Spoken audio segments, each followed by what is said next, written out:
Bienvenidas y bienvenidos a la segunda clase del curso de Desarrollo Productivo, los debates para el futuro de la Argentina, que organiza la Comisión de Desarrollo Productivo del Instituto Patria. Estamos acá presentes en sala del Instituto en esta maravillosa muestra de los días felices, que tiene unas presentaciones maravillosas de vestidos y recuerdos de Evita, que la verdad que invitamos a todos y todas a conocerla, de la artista Enríquez, que ya después Gaby me recordará bien el nombre del artista, recuerdo su apellido, pero sabemos que Gabriela, que es la curadora de nuestras muestras, Gabriela Esquinoca. Graciela Enríquez, Claudia. ¿Cómo? Graciela Enríquez, Claudia. Gracias, Graciela Gracias a Enríquez. vos. Gracias. Por favor, hacerle llegar nuestro agradecimiento por su obra, es preciosa, no se la pierdan y habla de lo mejor del peronismo y lo mejor de lo que somos. Así que los que estamos aquí presentes la estamos disfrutando. Y bienvenidos y bienvenidas a quienes están allí en el Zoom, siguiendo la segunda clase. Espero que hayan podido entrar bien. Recuerden que estas clases sincrónicas se completan con la entrada en el aula virtual, eso también para quienes están aquí presentes, en la plataforma Patria Virtual, donde tienen lecturas, tienen videos y además tienen un foro de debate. Así que antes de darle la palabra a nuestros expositores de hoy, Matías Estrasorier, Milagros Barbieri, que van a estar acompañados por Vilma Cabrera, antes de charlar con ellos o de que ellos charlen con nosotros, vamos a pedirle a Eliana Monteagudo, que coordinó el foro de esta semana, que nos haga un breve resumen sobre los debates que se dieron. Eliana está de manera virtual, sin cámara, por un problema en su computadora, pero la vamos a escuchar. Adelante, Eliana, si le podés dar voz. Mari. Sí, creo. ¿Me escuchan bien ahí? ¿Se escucha? Te escuchamos. Hola. Hola, buenas tardes a todas y a todos. Bueno, les queremos agradecer primero la participación en el foro a los compañeros Héctor Ferrari, Isabel Díaz, Máximo Papacidero, Ezequiel Aranguiz, Alejandro Arias, Cecilia Miglio, Manuel Pedreira y a Darío Rica. Para quienes no pudieron entrar al foro, la consigna de esta primera clase era en base a la lectura de un texto de Atilio Borón y de Manuel Fernández. La pregunta era qué opinión le generaba el uso del término neocolonialismo. El documento del foro lo van a tener después subido al foro mismo y a la clase, pero de alguna manera para organizar las intervenciones y los aportes, armé como 4 subtítulos, digamos, como para presentárselos así en general y después ustedes van a poder entrar al documento. En primer lugar, hay un grupo de aportes, de opiniones que hacen como un reconocimiento y una descripción de esta situación de asimetría de la relación de los países centrales, entre comillas, y los países periféricos como el nuestro, ¿no? Este vínculo asimétrico. Allí hablan de esta cuestión originaria e histórica, donde hubo una dependencia en principio de España, después de Inglaterra y luego de Estados Unidos, que se mantiene hasta la actualidad. Y describen una cantidad de hechos, hechos históricos, situaciones, que de alguna manera fundamentan estas ideas que transmiten, ¿no? Este vínculo en el cual siempre hay una extracción de riquezas de la tierra, de la energía, de los alimentos, de los minerales, a cambio de bienes de capital, de tecnología o de bienes financieros. Este vínculo, bueno, se mantiene a lo largo de la historia y hay una cantidad de aportes que describen esta situación. De allí pasarían a una cantidad de temas que están vinculados más con un análisis crítico del término neocolonialismo, ¿no? Lo ponen en crítica, no lo aceptan así como así, y allí plantean, bueno, el término neo, que significa nuevo, nuevo en relación a qué, es más antiguo que nuevo, el vínculo y la situación, ¿no? Obviamente vinculan el término neoliberalismo con sometimiento, ¿no? El sometimiento de un país o de unos países por parte de otros para dominarlos, y a partir de allí, cómo es necesario redefinir qué es el término identidad nacional y qué es el término el ser nacional, cómo se definiría en función de poder salir de ese vínculo histórico de dominación y dependencia. Allí hacen una cantidad de aportes sumamente interesantes, hablan de la necesidad de fortalecernos y de reconocernos en nuestras riquezas naturales y en nuestras riquezas humanas, ¿no? Y a partir de allí poder redefinirnos como país. Y esto es una reflexión que la verdad llevo bastantes aportes vinculados con este tema de la identidad nacional y de la soberanía, entendiendo la soberanía fundamentalmente como la posibilidad de vivir en una patria justa, con desarrollo social, equitativa e inclusiva. Brevísima síntesis, súper síntesis. Quien quiere ampliar, tienen el documento, van a tener el documento subido. La verdad es que se los recomiendo porque, bueno, fue muy rico el intercambio que hicieron. Así que, bueno, esto es todo por ahora. Muchas gracias, Eliana. Bueno, después los y las cursantes van a tener oportunidad de conocerte.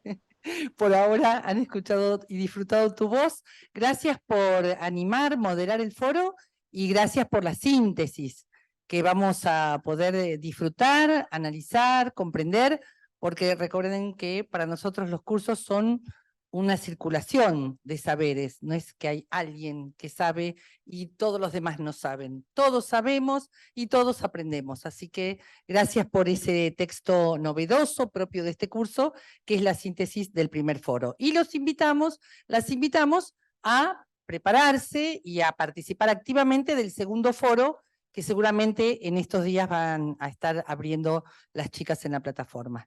Digo las chicas porque el equipo de la unidad pedagógica y el equipo coordinador son todas mujeres.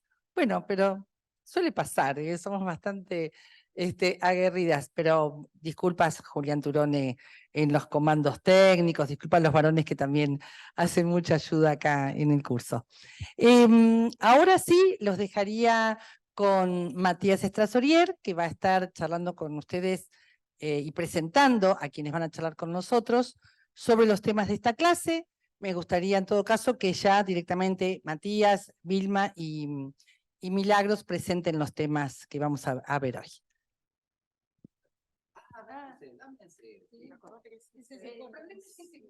No, entonces vamos acá. Vamos con él.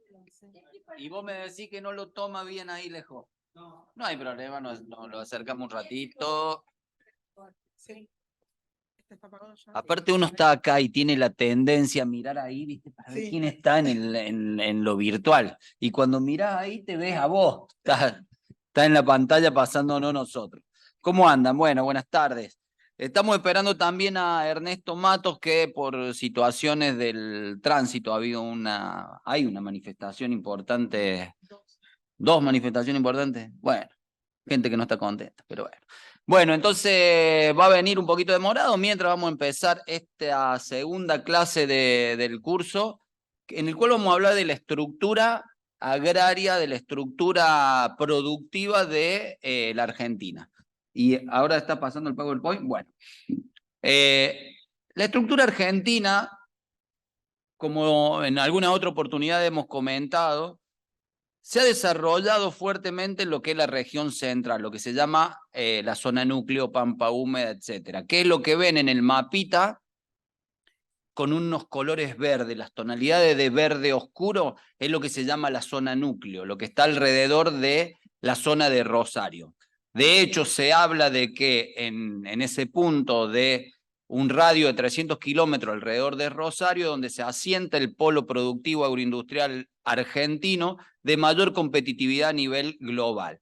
Y esa característica de nuestro país, que están dadas por su biosfera y su biodiversidad, o sea, por las condiciones naturales de suelo, de clima, de relieve, le permiten producir grandes volúmenes de, sobre todo de lo que es agricultura extensiva. Hablamos básicamente de cereales y oleaginosas.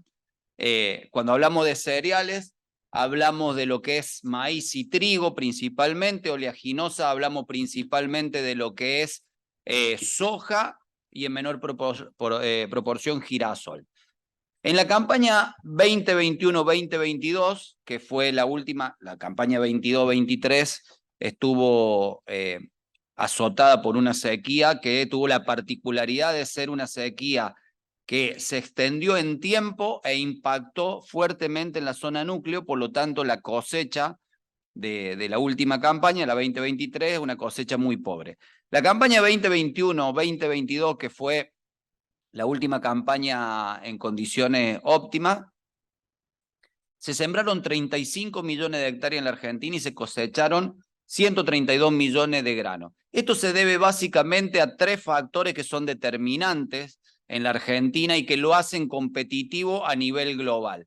Uno de los factores es el que le nombré recién, que es la biosfera. El otro de los factores es el conocimiento de punta, lo que hablamos de tecnología e innovación, que es producto de más de 70 años desde la llegada de Perón al gobierno, que tuvo la decisión política de crear instituciones como las universidades públicas, como la Universidad Tecnológica, como el INTA, que me van a decir, no, el INTA se creó después. No, el INTA era una Comisión Nacional de Desarrollo Tecnológico para la Producción que se transformó en instituto en el año 56 después del derrocamiento de Perón.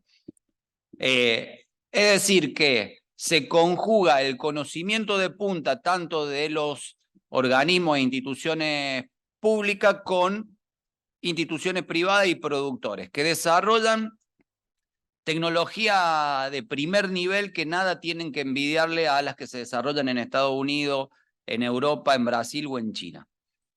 Estas dos características se conjugan con una tercera característica que es la rápida salida al Océano Atlántico que le da la Cuenca del Plata, mal llamada hidrovía.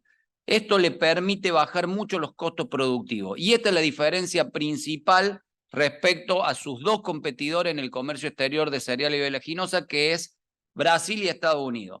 Mientras Estados Unidos tiene sus tierras más fértiles y sus mejores condiciones naturales en Illinois, su puerto está a casi 1.500 kilómetros en el Golfo de México.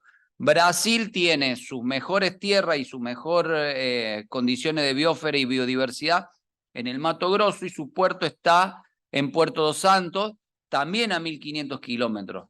Por eso la importancia determinante que es la Cuenca del Plata a la hora de ser competitivo a nivel global en la producción de cereal y oleaginosa, con una particularidad que fue una decisión política de Néstor y Cristina Kirchner, que fue agroindustrializar, agregar valor a las materias primas, y ahí es donde se empieza a observar la disputa que hay en nuestro país desde hace 200 años sobre una ruta de Mayo, como le nombra Galasso, que nombra las dos rutas de Mayo. Una de la ruta de Mayo es la ruta de aquellos que piensan a la Argentina como una colonia arrodillada a las necesidades de materia prima de los países capitalistas extranjeros, y otra que piensa el desarrollo nacional asentado en fortalecer el mercado interno, dinamizar la economía nacional y exportar los excedentes. Eso está muy bien explicado por Arturo Jauretche, en un libro que se llama Política y Economía del año 1962, que se lo recomiendo. Y acá es donde se ve esa disputa. Pásame la otra plaquita, perfecto. Bueno, esta es la composición del eslabón primario de siembra, que habitualmente nos dice, no, hay 60.000 productores en los eslabones de siembra. O sea, no está monopolizada la siembra. Sin embargo, en ese universo de 60.000 productores nos encontramos que con un porcentaje, con el primer decil, en el cual controla la mayor parte y produce la mayor parte de los mayores volúmenes de cosecha. Y dentro de ese primer decil, que tiene un promedio de hectáreas sembradas que está alrededor de 1.000, 1.500 hectáreas, nos encontramos con estos grupos de siembra que son los principales en un orden de superficie sembrada, en la cual Adecoagro de Mariano Bosch siembra anualmente alrededor de 200.000 hectáreas, la aceitera general de la familia Urquía, siembra alrededor de 200.000 hectáreas, la Artirigoyen y compañía 150.000, Manuel Santos Uribe Larrea 140.000, Cresut de Stein 132.000. Bueno, ahí tienen la cantidad de hectáreas sembradas por estos 10 principales grupos de siembra. Pásame la que sigue. Yo pensé que se me iba a pasar acá en la compu la tengo que pasar yo. Cosas que pasan detrás de cámara. Bueno, esta es una placa interesante para hablar de lo que es el segundo eslabón de la producción primaria, que es el acopio. Que vieron que siempre decimos, no, que los productores están guardando la soja, no la quieren liquidar, y entonces, por ese productor que tiene ahí los silobolsa, y hay que ir y qué sé yo, hace qué con los silobolsa. Bueno, un silobolsa tiene una capacidad de acopio de 200 toneladas. O sea, un productor que tiene 5 silobolsa tiene 1.000 toneladas. Los principales grupos de acopio son ACA, que es la Asociación de Cooperativa Argentina, con 23 millones de toneladas de capacidad de acopio. Después le sigue Cargill con 8 millones de toneladas de capacidad de acopio. COFCO con 7, AFA con 5, AGD con 4. Esto que es Viterra, Glencore y se está quedando con Vicentín, tiene capacidad de acopio de 4 millones de toneladas. Dreyfus tiene 3 millones de toneladas de capacidad de acopio. Bunge tiene 3 millones de toneladas de capacidad de acopio. Entonces, cuando nosotros decimos quién tiene la capacidad de retener y definir si liquida divisas del sector agrícola o no lo hace, no son los productores, mucho menos los pequeños y medianos productores que tienen un par de silobolsa en su campo, sino que son estos grandes grupos del comercio exterior que tienen esa capacidad de acopio. Pásame la que sigue, que es la parte que tiene que ver con el comercio exterior de granos, que como pueden ver, estos son los grupos que se han asentado en la Cuenca del Plata, que tienen puertos privados, que ya vimos recién que tienen capacidad de acopio y que son los que comercializan al exterior. Estos grupos son los que ingresan con dólares, van al Banco Central, le cambian los dólares por peso, le compran en peso al productor la tonelada de soja y obviamente le descuentan los derechos le trasladan los derechos de exportación. Por eso hay una tensión en esa situación. Al no contar la Argentina con una estructura propia como Estado, ya sea pública y privada mixta, o sea, estatal, que intervenga inteligentemente, competitivamente en el comercio exterior de granos, caemos en básicamente el dominio de ese comercio de estas 10 principales empresas que controlan más del 90% de la comercialización de grano. En el 2021 estaba Cargill, estaba COFCO, estaba Viterra, Bunge, ADM en los primeros lugares. Y si uno ve años anteriores, Vicentín ocupó un lugar central, jugando obviamente al igual que jugaría Cargill. Pásame la otra, que ahí hay placas que tienen que ver con la diferenciación de las principales exportaciones de aceite de soja y subproductos de soja, en lo cual es muy importante la definición política de Néstor y Cristina Kirchner de su llegada al gobierno en 2003, de invertir y promover la inversión en lo que era el agregado de valor en origen sobre la región, la zona de núcleo. Y son inversiones privadas, o sea, acá nadie puede venir a decirle a Cristina y a Néstor, che, ustedes se quedaron con una empresa estatal. Son inversiones privadas que fueron inversiones de Glencore, que fueron inversiones de Vicentín, de Bunge, inversiones de AGD, que impulsaron, direccionado desde la conducción del gobierno nacional, con política pública, una política de distribución de riqueza basada en lo que es el principal complejo generador de divisas y el más competitivo a nivel global. Pásame la otra. Bueno, fíjense, esto es hermoso. Estos gráficos son preciosos porque uno puede observar cómo se diversifica el comercio exterior de cereales y oleaginosa al tener la posibilidad de agregarle valor. Por un lado ven lo de los aceites, que están menos diversificados, siendo Asia el principal comprador, y por el otro lado, ahí llegó Ernesto, entonces nosotros vamos muy estirando para que Ernesto se vaya acomodando, ponga el PowerPoint y demás. En cambio, en las harinas uno encuentra un comercio exterior mucho más diversificado, lo cual también le da cierta independencia a nuestra estructura productiva de la zona núcleo. ¿Y saben lo más lindo de esto? Es que estos gráficos son del Ministerio de Economía conducido por Duhovne. Estos gráficos los tomamos prestados del Ministerio de Economía conducido por Duhovne, en el cual mostraba la importancia de una definición política que tomaron Néstor y Cristina Kirchner de promover el agregado de valor en origen del sector cerealero y oleaginoso. Y pasame la otra, que acá un poco lo que mostramos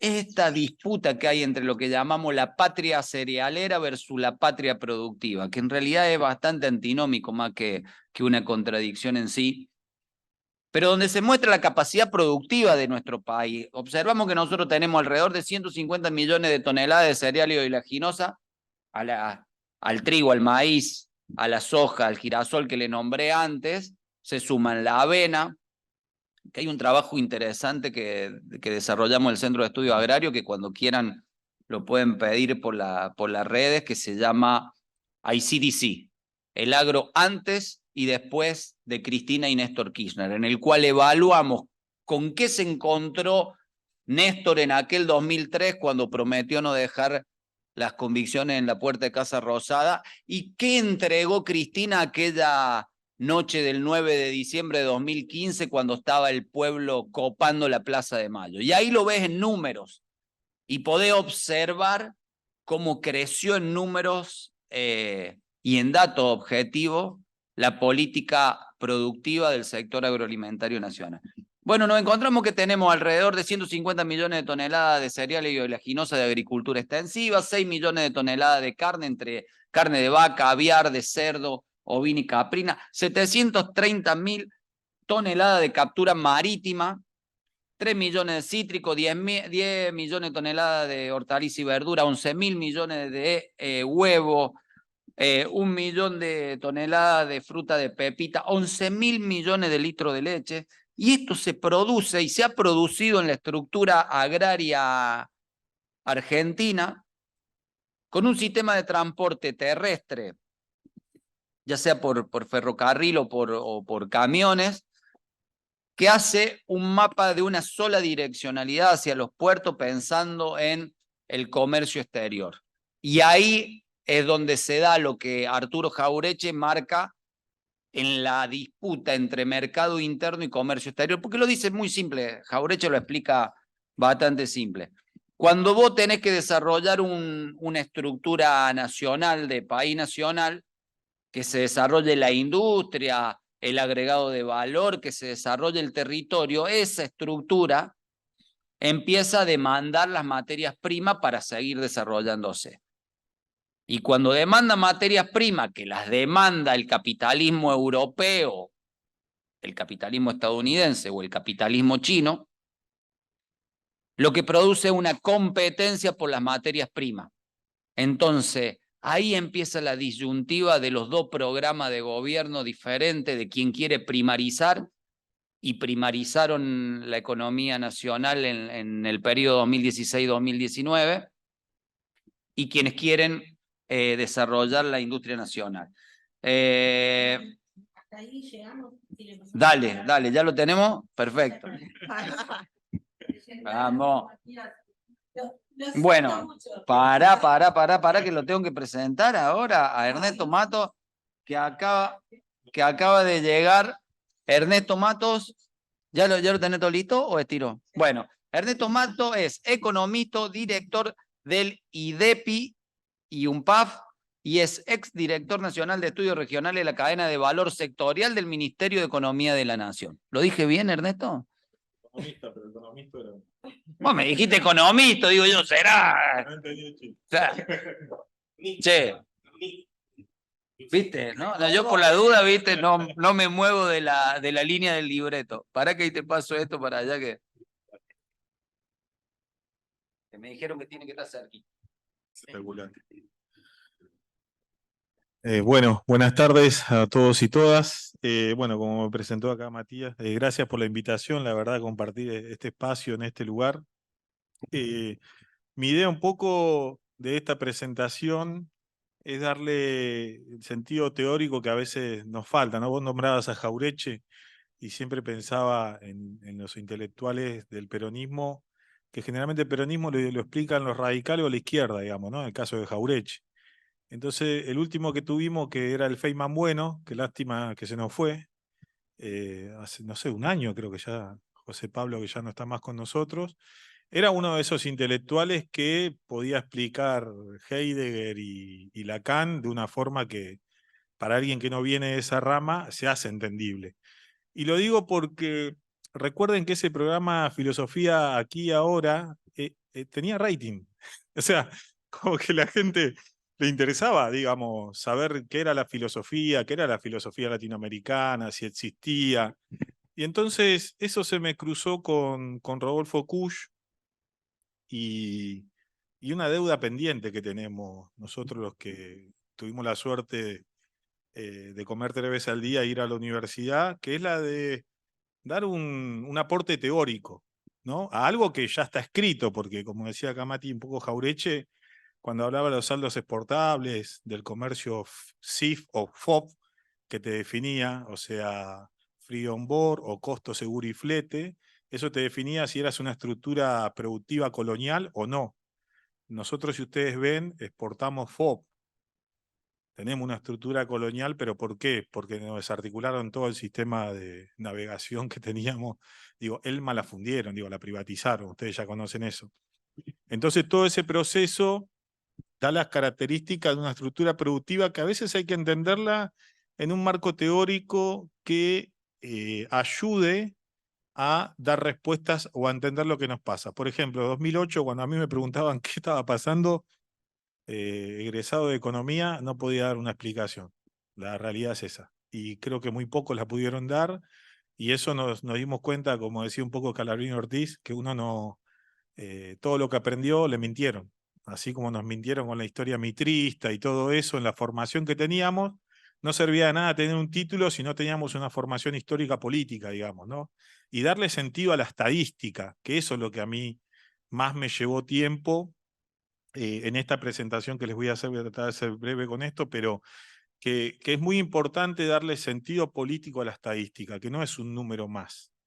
¿Sí? Entonces, en ese sentido político vamos a encontrar respuestas a muchas de las preguntas que tenemos. Como por ejemplo, en este caso, yo le digo estructura productiva diferente, desequilibrada, lo que ustedes siempre han escuchado de Marcelo Diaman, la restricción externa. Marcelo Diaman era un gorila, digo, o sea, vamos a decir la verdad, no era un hombre peronista, digamos, ¿no? Era un gorila que hacía la radio espica, ¿vieron? Y como buen ingeniero, dice, bueno, que siempre le pasaba lo mismo con la fábrica, porque él tiene una fábrica. La fábrica crecía, crisis. Y bueno, como buen ingeniero se puso a estudiar. Dijo, bueno, no puede ser que esto me esté pasando, tengo que buscarle una vuelta. Y de ahí viene un poco, igual tenía un importante aporte a la intelectualidad Marcelo Diaman. Hay escritos de él en la CEPAL con Krieger Bacena. Digo, ha discutido, digo, siempre estos temas económicos. Y ese aporte nos lleva a la estructura productiva diferente, que hay un detalle.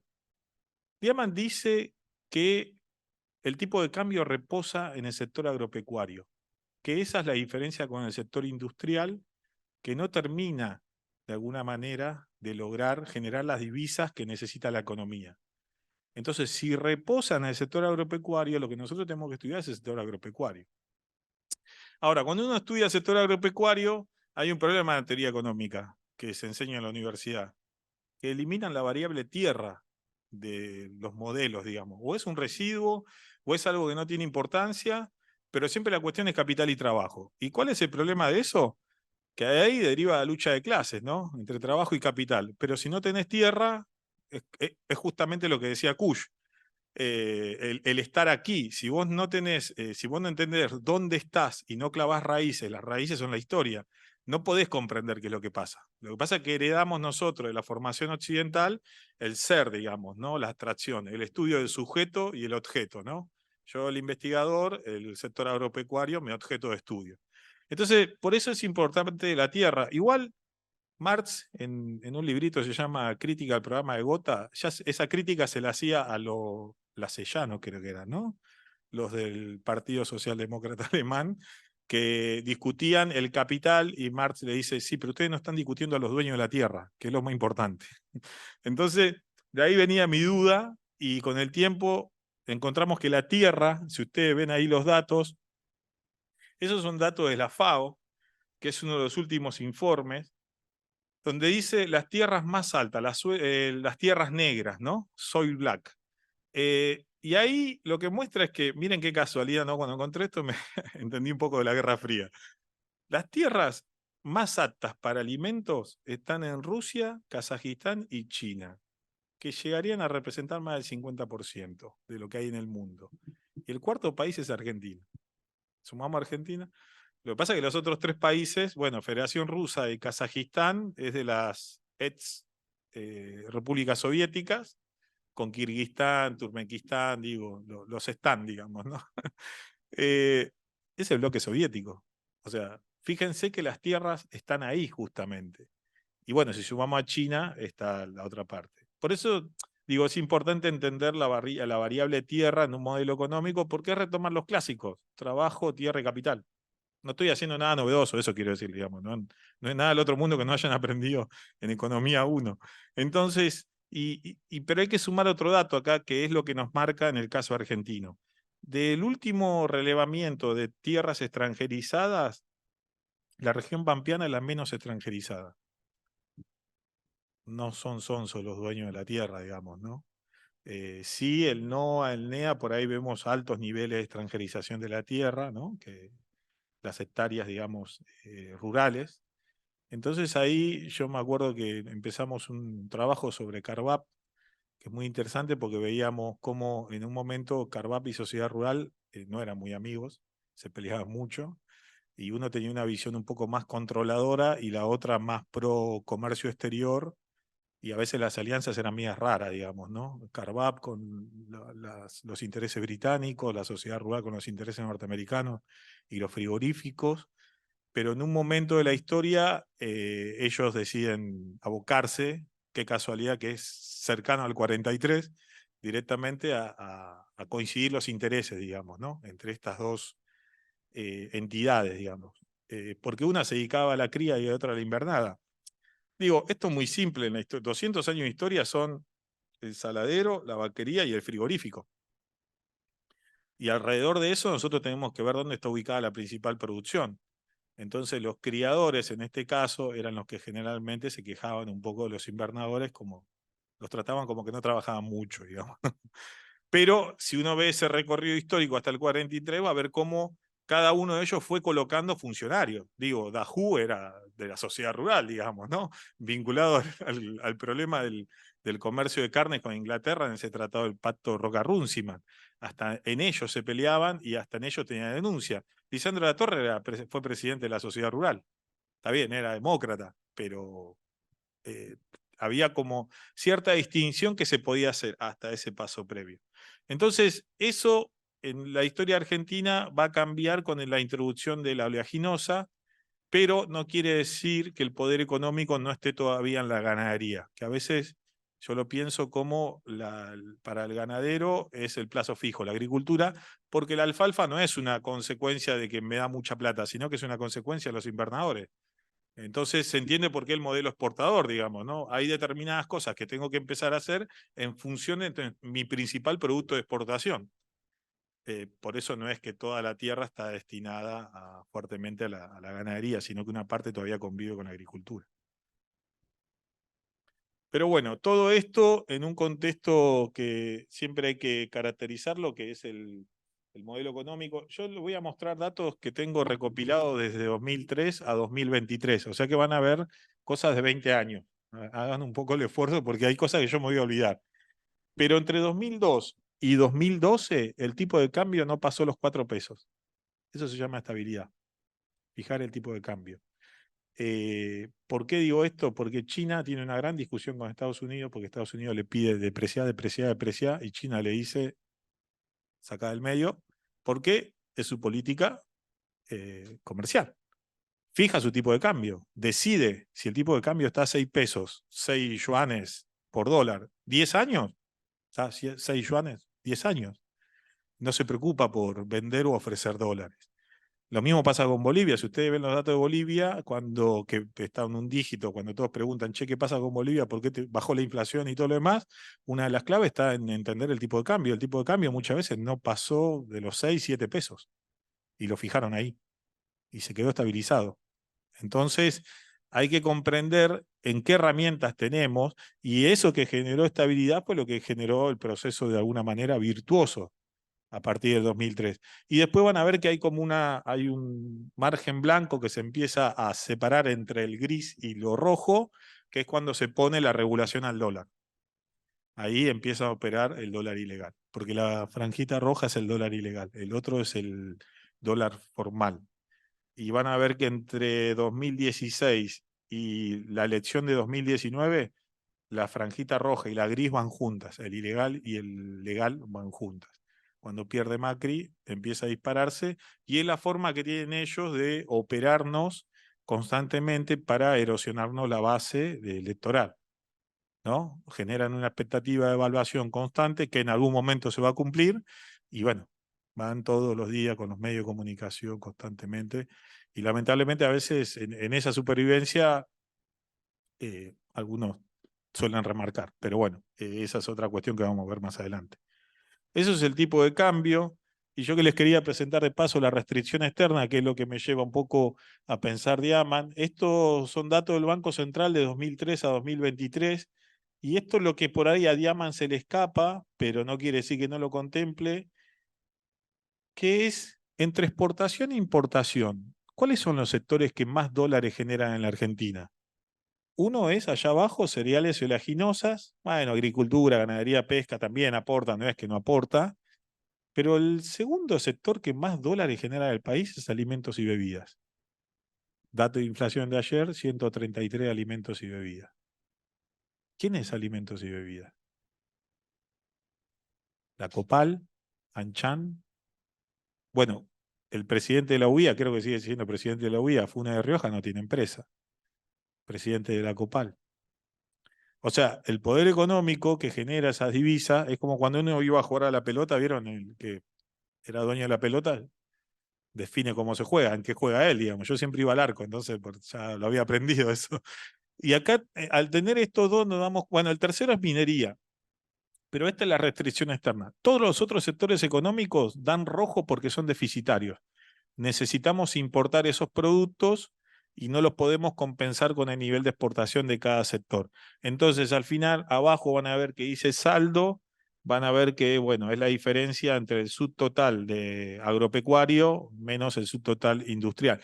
Pero les digo esto porque alimentos y bebidas, que es tan importante dentro de industria manufacturera por algo que se llama clasificación internacional uniforme, que es el SIU, está ubicado ahí. Y yo no sé, no es lo mismo para mí hacer acero que tomate, puré de tomate, aceituna, aceite de oliva. No es lo mismo. El aceite de soja, bueno, el aceite todavía en Marruecos, el extra virgen se hace todavía con un burro. O sea, ¿cuál es el nivel tecnológico? Sí, un químico tal vez en el caso de soja. Pero ¿cuál es el nivel tecnológico que nos aporta el principal producto de exportación? No es tan difícil alcanzarlo. No lo puse acá, pero YPF es la empresa número 11 de entre los últimos 3 años, 3 campañas, que más exporta. O sea, entre los 10 principales está Oleaginosa Moreno, digo, hay capital nacional. Pero el número 11 en exportaciones de granos y subproductos hoy es YPF. Lo digo en el sentido de YPF Agro, digamos, ¿no? Que YPF Agro hoy va a cumplir un rol importante en abastecer con fertilizante. Entonces, capacidad para empresa testigo, para incurrir o influir en esta situación, hay. digamos, ¿no? Bueno, estas son las variables macro, más o menos ustedes las vienen siguiendo. El naranja es el que más me importa, que es el consumo privado como porcentaje del PBI. El gris, que es el consumo público, que sería lo que se destina, está un poquito ahí, que le cuesta arrancar, pero bueno, mantiene un nivel alto. Pero eso es para ver, digamos, cómo influye el consumo, todavía sigue siendo... Por eso cuando uno piensa en modelos exportadores, a mí siempre me hace ruido que hablemos de modelo exportador, y genera o representa apenas el 20%, 19% del PBI. El 60, 70 lo representa el mercado interno. O sea, el que va a comprar una galletita, que se compra una gaseosa, un pancho, no sé, va a hacer un asadito, compra lo que necesita, la verdura, la carne. ¿Se entiende? Entonces ahí siempre hay una discusión pendiente de cómo logramos esa riqueza o esa forma de acumulación en base al mercado interno, y el mercado externo tenemos que administrarlo, porque ahí no quedan muchas opciones. Bueno, esto un poco para reflejar lo que en algún momento se dijo, que lo empezamos a seguir a partir de 2020. ¿Vieron cuando Cristina dijo que el crecimiento se lo iban a llevar 4 vivos? Bueno, esta es la generación del ingreso. Esto es lo que participa el trabajo y el capital. La línea es la tasa de crecimiento de cada trimestre. En el año 2020, el 50% se lo llevaba el trabajo. Para finales de 2021, el trabajo se llevaba el 45%, y el capital creció de 35 a 45, digamos, ¿no? Y después se estabilizó, yo acá no lo puedo ver, pero ahí dice 42, ¿no?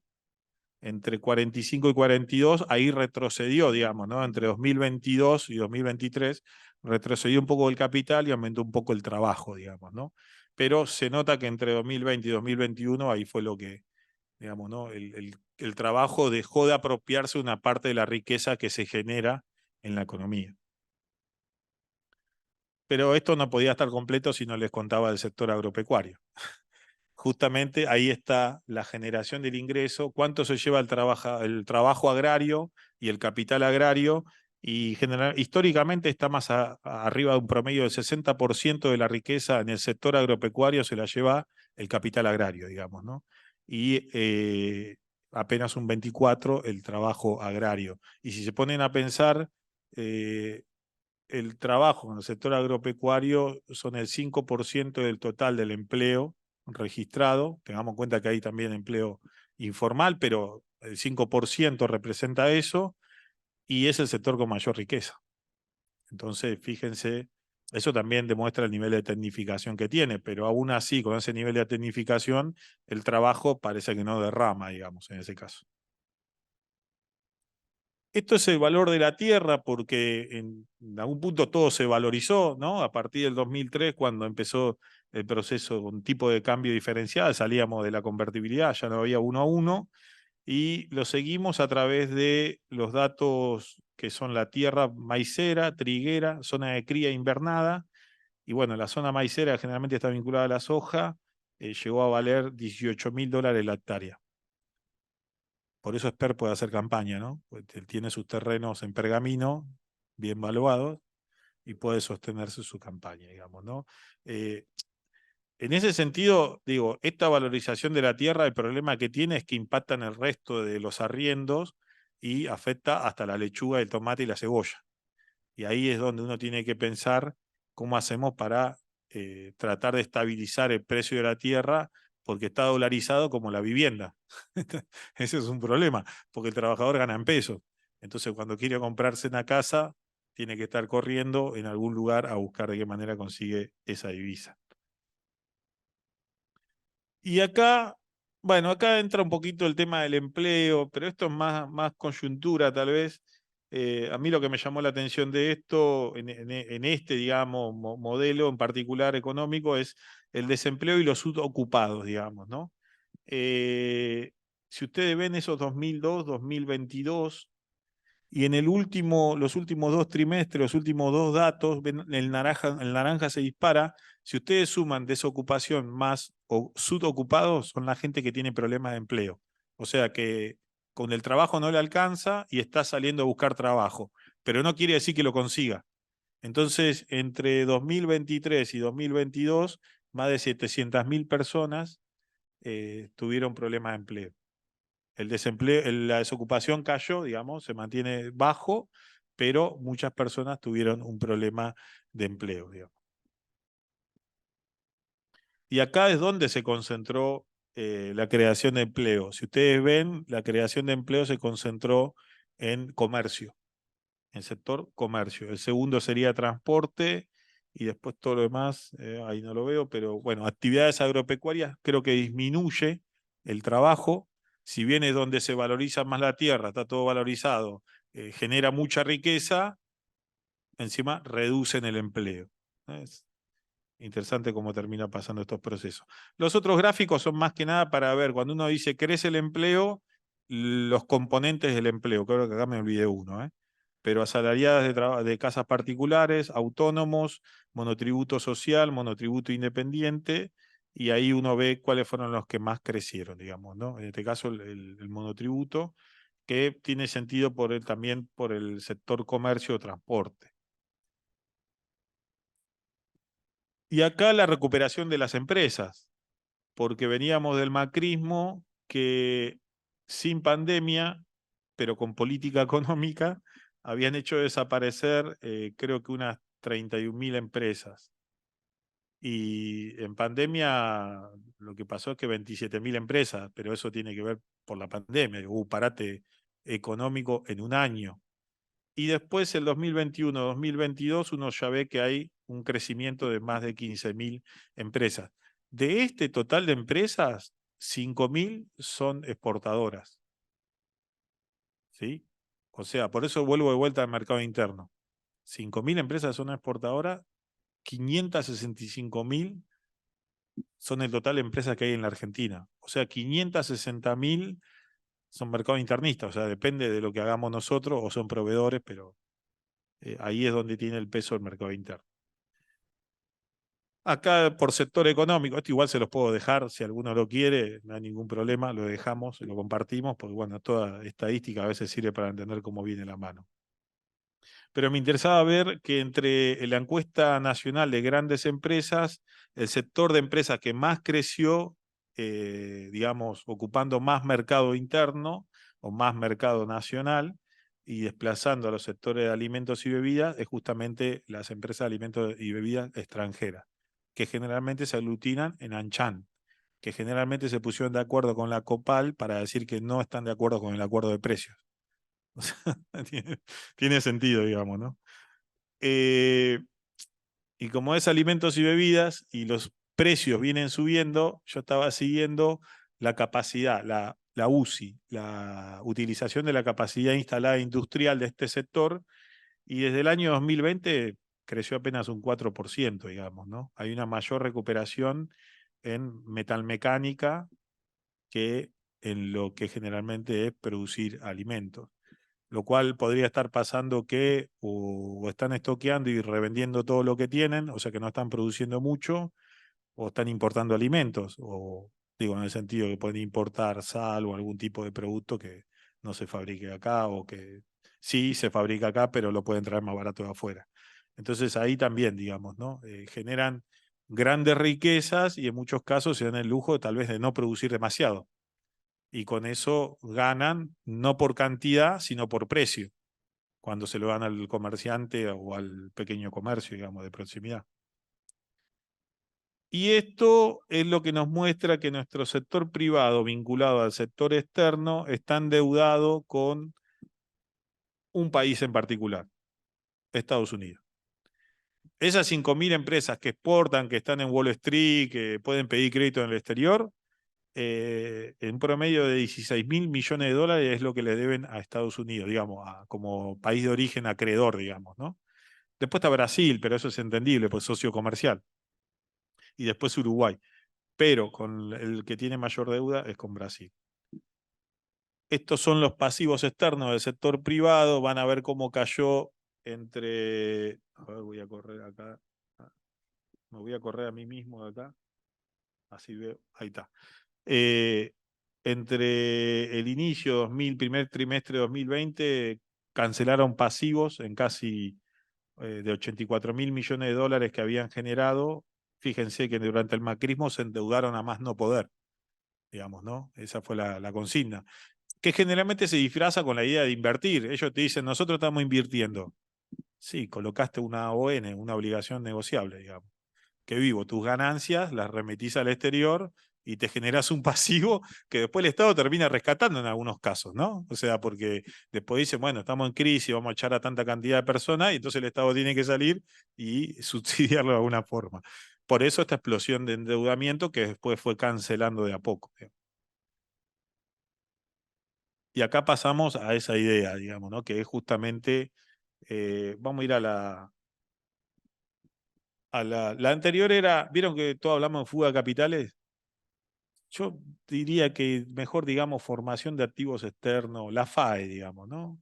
Porque no es un delito fugar dinero en la Argentina, no está, si vos comprás dólares, salvo que sea ilegal y te agarre la policía, no pasa nada. Se puede comprar dólares, digo, $200. Entonces hay que decir las cosas más o menos apropiadamente porque si no lo confundimos. Esto es lo que ofrecen dólares y qué se quedó cada sector. ¿Sí? Lo que ofrece la economía, o sea, cuántos dólares tengo y los ofrezco y quiénes fueron los que se llevaron, que es justamente por sectores económicos, y dio la casualidad, por suerte, que otro sector privado no financiero, por eso lo remarqué, estaba incluido personas humanas. Entonces, acá era mi problema, cuando lo consulté me lo aclararon, me dijeron, no, ahí hay personas humanas, por eso, por más que tenga otro sector privado no financiero, no lo terminaron de abrir. Por suerte, durante esta gestión se abrió y me confirmó el dato de que las personas humanas entre 2008 y 2011 compraron dólares en casi 49.000 millones de dólares. Por eso la regulación. Pero cuando llegó Macri compraron 64.000 millones de dólares. Si sumamos 2003 y 2015 tenemos casi 70.000 millones de dólares que esas personas humanas compraron dólares, que colchón, depósito, transferencia al exterior, no lo sé, digo, pero esas tres cosas pudieron pasar. Y en el gobierno de Macri fue solamente 64.000. O sea, no importa que gane el caño el próximo gobierno, Miriam Bregman, esto está organizado para lograr eso. Lo hicieron a los anteriores gobiernos, estuvieron felices con Macri y al que venga le van a hacer lo mismo, digamos. Por eso es un problema a resolver, digamos. ¿Qué vamos a hacer con ese sector de estas personas humanas que tienen un fuerte poder adquisitivo y que lo que termina pasando es que no terminan de invertir en el país? Ese es el problema. Y después resulta que quieren más sector privado. Bueno, pero para tener más sector privado hay que invertir. Ganancia, digo, eso es capitalismo, si no, no tenemos que dedicar a otra cosa, digo, ¿no? Si no, hagamos como China, digo, somos un país comunista, pero si somos un país capitalista es ganancia, inversión, creación de producción, mejora de los productos que se ofrecen, mayor empleo en ese caso y se demanda mejores trabajadores calificados que generalmente vienen de la universidad por su preparación. ¿Se entiende? O sea, todo eso que hizo Inglaterra, Alemania, Francia, hicieron un marco capitalista. Bueno, ahí el interrogante es, ¿vamos a seguir con esta versión rentista de alguna manera? Que está bien instalada, porque acá los que están organizados, ustedes ya lo conocen a Hernán Arbizu, ya lo contó, cómo es que hacía él a través de JP Morgan para sacar el dinero de los argentinos de acá al exterior. Hay miles de entrevistas donde él cuenta eso. Bueno, esto es porque el FAE generalmente el 80% es billetes. Y esto es 2003-2023. Fíjense, ¿no? Hasta mayo de 2012 la curvita roja se cierra y coincide con la gris. Bueno, durante todo ese periodo, 2007 y 2012, fue que egresó tanta cantidad de dólares, digamos, ¿no? Que se dieron a ese sector social. Y cuando volvió Macri, después de 2015, empezó de vuelta el mismo mecanismo. Como nosotros mantuvimos el cepo, vieron que se achicó. Entre egreso e ingreso, está casi ahí junto, digamos. Pero la forma de presionarte es a través de dólar ilegal. ¿Para qué? Para que hagas una devaluación. Total, yo ya saqué más de 100.000 millones de dólares en el exterior y me puedo comprar cuanta empresa inmobiliaria quiera porque ya acumulé la guita en el exterior. ¿Se entiende? Entonces, están esperando eso. Por eso esta presión constante a la devaluación. Esto es la inversión. Para esto también lo que muestra es que siempre vino inversión y no es que se va, como dicen, se van todos corriendo. La línea roja lo que marca es una estabilidad del 2018 en adelante. Las inversiones extranjeras siguieron viniendo, digamos, ¿no? Sí. Sí. Y para ir cerrando, yo quería mostrarles un poco acá el problema que tenemos con la tasa, pero que es justamente uno de los dilemas en esta economía, es que la tasa hoy está al 100% y lo que está pasando en este mecanismo de la riqueza que se genera en el país es que necesitan esos dólares para llevarlos al exterior. Pero a la vez también ellos toman préstamos en Estados Unidos para invertir acá, los valorizan. Total, la tasa, como ustedes ven planchada del 2008 hasta 2022, les permitió hacer ese tipo de negocios. O sea, se endeudan al 1%, vienen acá y buscan una tasa especulativa. Y por eso demandan constantemente dólares para salir. Y ahí viene nuestra encerrona, digamos, ¿no?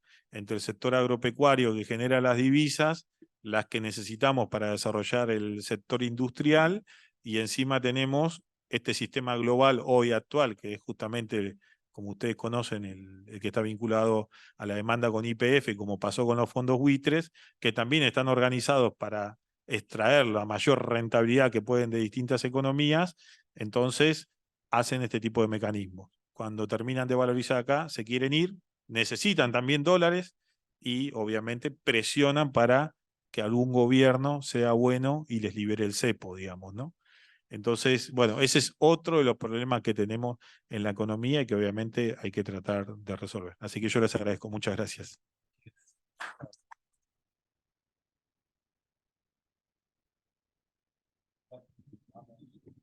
Bueno, ahora vamos a ir con Milagro Barbieri, subsecretaria de Desarrollo Productivo Sustentable de Pequeños y Medianos Productores.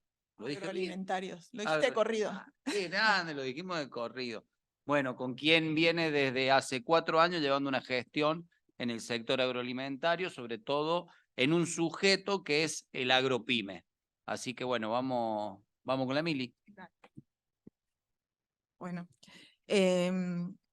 primero gracias Ernesto, porque digo, nos acercaste como alguna información y Matías también, digo que es como muy gráfica para poner en números, digo, lo que vos decías antes, ¿no? Como la estadística necesita de la interpretación y del sentido político, pero la necesitamos también.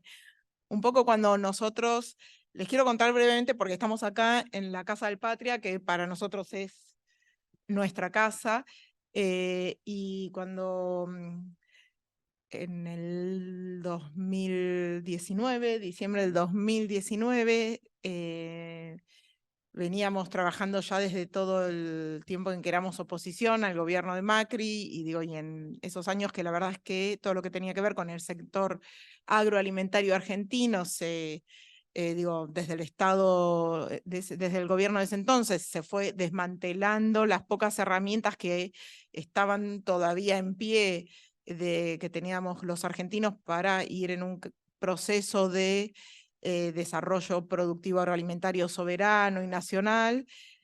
Nosotros, digo, desde acá, desde esta casa, digo, desde el Instituto Patria, desde cuando empezamos a conformar los grupos de trabajo, desde un lugar que se llamó el Foro Agrario, donde, digo, ahí Ernesto vos participaste también y muchos de los compañeros y compañeras que están acá, empezamos a plantearnos un programa de gobierno que tenía que ver con ir hacia un modelo soberano de producción de alimentos en nuestra patria, ¿no? Y como, digo, fuimos elaborando como entre muchas organizaciones, técnicos, académicos, trabajadores, y muchos de los que hoy somos funcionarios y funcionarias, y algunos de los que están hoy presentes acá, cuál era el programa y dónde teníamos que poner el foco para ir hacia un modelo de producción de alimentos que no fuera un modelo colonial y de sometimiento, sino que creara posibilidades de desarrollo, que creara posibilidades de tener trabajo digno en todo nuestro territorio nacional, una construcción de una canasta agroalimentaria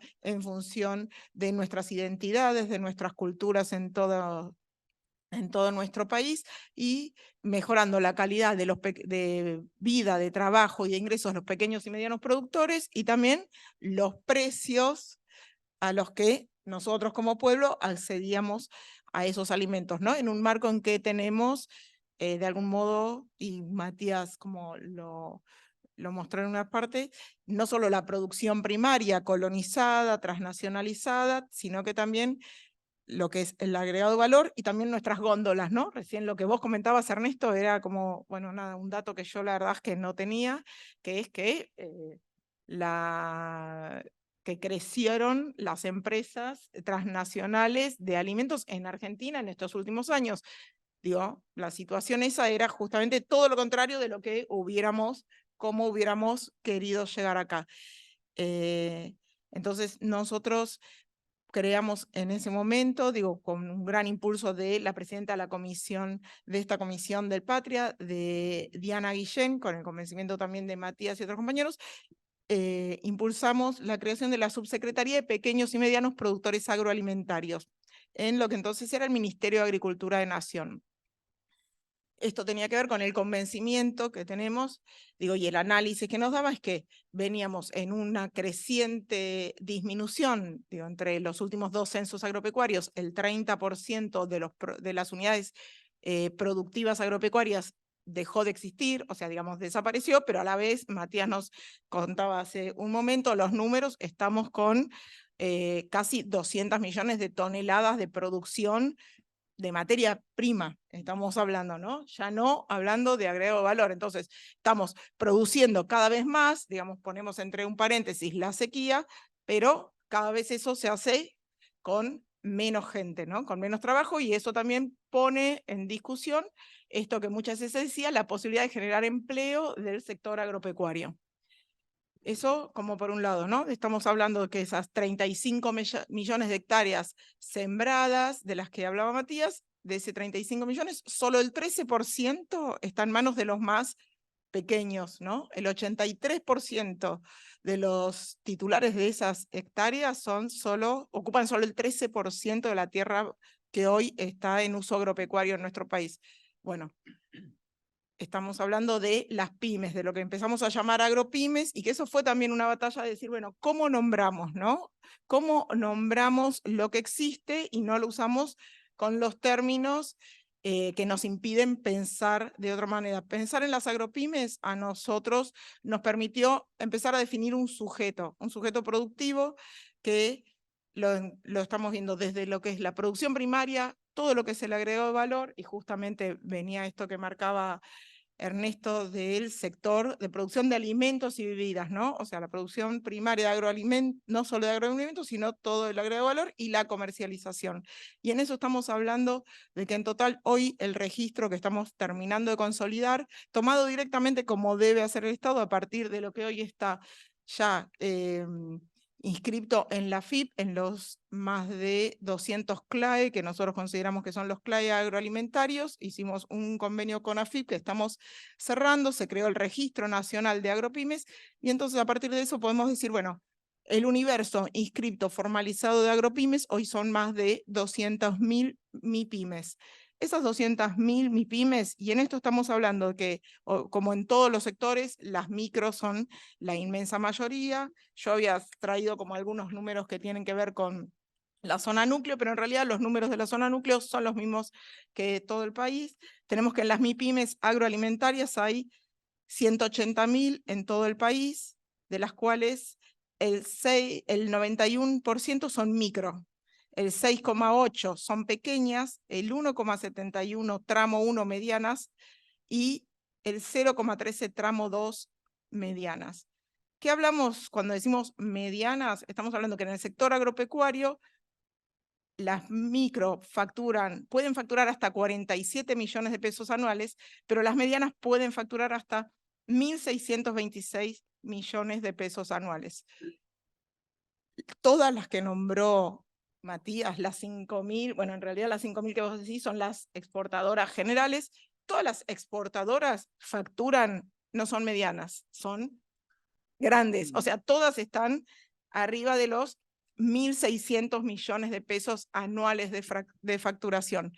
En un país que viene teniendo, como decíamos, un 40% menos prácticamente de productores en los últimos 30 años, en donde tenemos toda nuestra zona rural despoblándose, tenemos un 40% menos de población rural, con una población rural envejecida, donde tenemos que menos bueno, ahí está Peter, que es como el que se dedica a todo lo que es el tema de juventud en nuestra subsecretaría, pero bueno, entre los dos últimos censos también el 50% de los jóvenes abandonaron, por decir de algún modo, las unidades agropecuarias.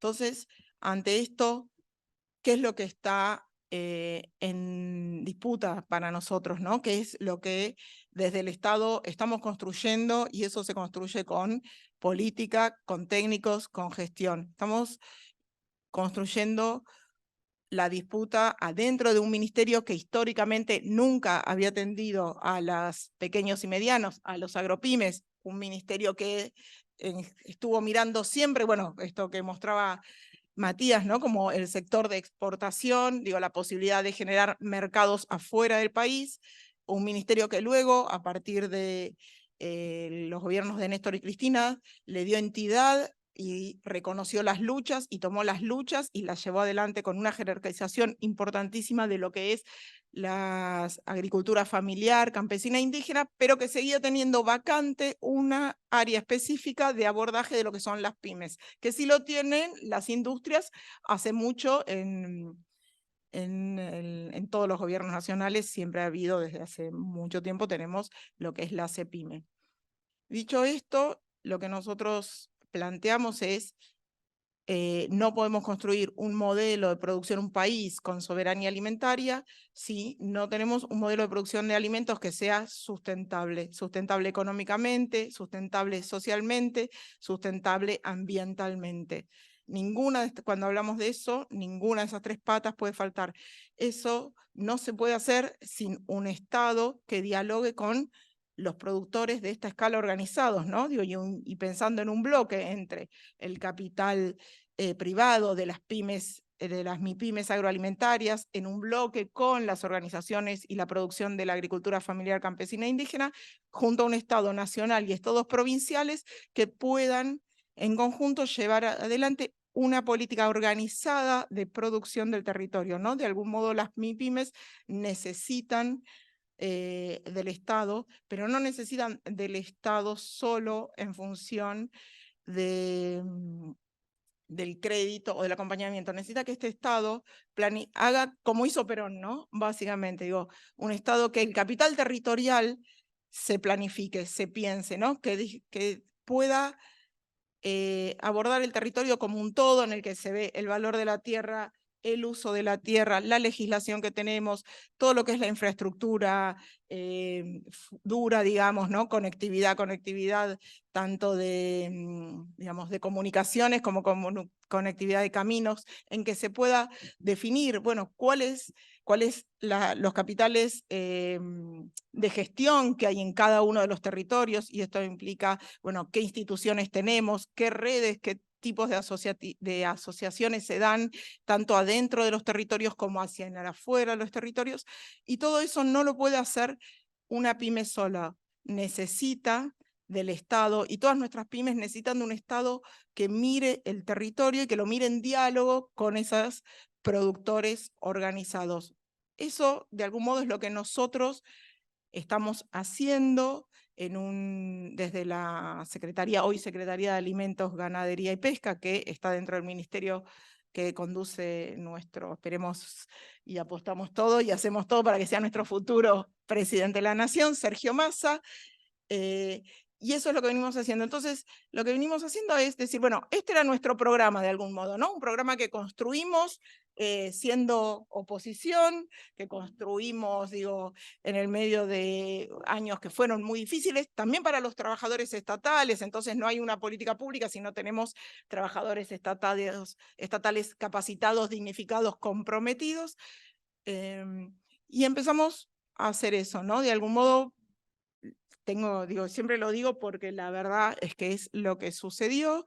Nosotros, cuando vino el ministro Massa, ya habíamos pasado por 2 ministros anteriormente, ya, o sea, digo, había sido la creación de esa subsecretaría un área muy, digo, tensionada, no había como tanta voluntad de muchas de las partes, porque esto que nombraron ustedes dos, digo, la Copal y los grandes actores económicos concentrados tienen asiento también, los ministros se van, pero digo, sus representantes y personeros, gerenciadores quedan dentro del Estado Nacional en distintos lugares. Entonces, crear una subsecretaría que venía planteando, che, es con las pymes, porque a veces parece fácil decir agricultura familiar y en definitiva viene siendo un poco como, ¿vieron cuando se habla del, ¿cómo se llama? De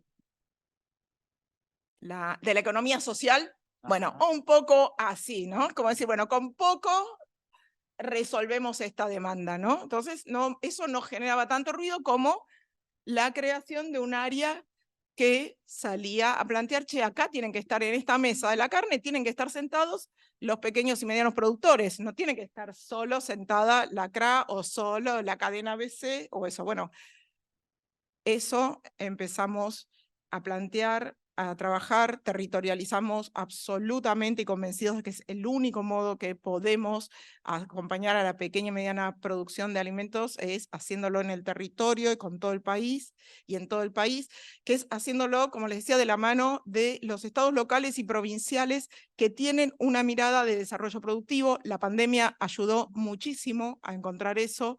Muchos municipios se encontraron directamente cercados y se dieron cuenta que no producían no sé, ni 2 kilos de zanahoria y que no les llegaba. Había provincias que quedaron súper complicadas. Tierra del Fuego antes de la pandemia producía solo el 7% de los alimentos que consumía. Piensen que a Tierra del Fuego las cosas entran o por Chile o por mar. Entonces, digo, la pandemia también nos dio la posibilidad de que esta búsqueda del territorio y salir al encuentro del territorio nos encontró con gobernantes en muchos lugares y sociedades, comunidades preocupadas y dispuestas a decir, che, la próxima no me vuelve a pasar de este mismo modo que ahora, ¿no? Entonces, en ese sentido venimos acompañando con distintos instrumentos, programas, proyectos, etcétera, y les quiero nombrar algunos casos porque tienen que ver con cómo desde el Estado esto que planteábamos en papeles y en acuerdos y en programas que escribimos entre muchos y muchas, y muchos que representábamos a distintas organizaciones políticas, organizaciones sociales, organizaciones de productores, compañeros de universidades y de gremios, se lleva a la práctica, o por lo menos lo que fuimos nosotros haciendo, con todo lo que aún nos resta, pero fuimos llevando a la práctica. Entonces, por un lado, lo que tenía que ver con empezar a encontrar sectores que estaban como vacantes, ¿no? Porque cuando uno llega a un lugar de gobierno tiene que arrancar y pararse como en algún lado. Nos paramos decididamente en 2 lugares. Por un lado, el desarrollo de todo lo que era acompañar el desarrollo de sistemas productivos locales.